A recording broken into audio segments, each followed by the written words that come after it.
Assalamualaikum warahmatullahi wabarakatuh. Alhamdulillahi rabbil alamin wa bihi nasta'in wassalatu wassalamu ala rasulillah amma ba'd. Sidang penonton yang dimuliakan, alhamdulillah bersua lagi kita dalam rakaman siri-siri Ramadan yang dimuliakan ini. Al-Imam Al-Ghazali pernah menyatakan, as-sawmu nisfus sabr was-sabru nisful iman. Maksudnya, puasa itu separuh dari kesabaran dan kesabaran itu separuh dari iman. Mudah untuk kita fahami betapa Ramadan, ibadat puasa yang dimuliakan ini melatih kita untuk bersabar. Sabar itu ada 3 pembahagian yang mudah untuk sama-sama kita ingatkan. Pertama, sabar dalam mentaati Allah. Kedua, sabar terhadap kemaksiatan. Ketiga, sabar menghadapi ujian dan penderitaan. Kita kembali pada yang pertama, sabar dalam mentaati Allah, sabar dalam ketaatan. Puasa ini sudah tentu mengajar kita bersabar mentaati perintah Allah, bersabar mentaati peraturan-peraturan yang ditetapkan dalam ibadah puasa, rukunnya, syaratnya, dan perkara-perkara berkaitan dengan ibadat puasa. Daripada terbit matahari, terbit fajar, sehinggalah kita berbuka puasa, kita menahan diri dari melakukan perkara-perkara yang sudah tentu sebahagian besarnya adalah perkara biasa. Tetapi demi ketaatan kita kepada Allah, kita tinggalkan perkara-perkara tersebut sepanjang kita melaksanakan ibadah puasa ini. Kedua, sabar terhadap kemaksiatan. Kita meninggalkan larangan yang tadi kita nyatakan, sebahagiannya adalah merupakan perkara yang boleh dilaksanakan. Tetapi ada juga perkara-perkara lain yang sudah tentu perlu kita patuhi, tidak boleh dilaksanakan atau dilakukan walau di mana juga, walau dalam apa juga keadaan, iaitu yang disebut perkara-perkara mungkar.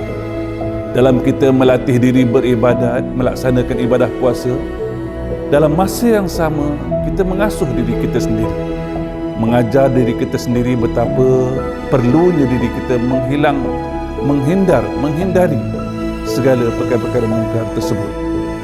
Sebagai contoh, mulut kita elakkan dari mengatakan perkara-perkara yang tidak wajar atau lucah dan sebagainya. Telinga kita jaga supaya tidak mendengar perkara-perkara yang tidak baik. Mata kita sendiri, kita cuba jaga, kawal mata kita untuk tidak melihat perkara-perkara yang dibenci atau yang boleh menimbulkan dosa. Kaki kita pastikan kita gerakkan ke tempat-tempat yang baik, kita elak dari ke tempat-tempat yang tidak diredai Allah. Dan tangan kita sendiri, pastikan apa yang kita lakukan, apa yang kita gunakan tangan ini digunakan dengan sebaik-baiknya.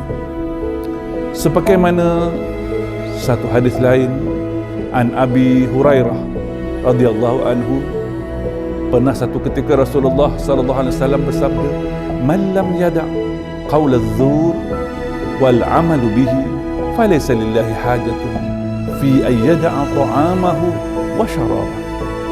Man lam yada' qaul adh-dhur, barang siapa yang tak boleh nak tinggalkan perkataan-perkataan yang tidak baik, yang dusta, yang nista, yang lucah dan sebagainya, dan melakukannya, barang siapa yang tidak boleh meninggalkan kata-kata tersebut dan tidak boleh meninggalkan perkara-perkara perlakuan yang berkaitan, maka falaisa lillahi hajatun, maka bagi Allah tidak ada perlunya dia meninggalkan lapar dan dahaga. Maksudnya tidak menjadi apa-apa lagi, ataupun dalam arti kata yang mudah, perkara atau perlakuan ibadah puasa tersebut adalah lara dan sia-sia jika tidak boleh meninggalkan perkara-perkara yang ditentukan Allah. Dan yang ketiga yang kita bincangkan tadi adalah sabar menghadapi ujian dan penderitaan.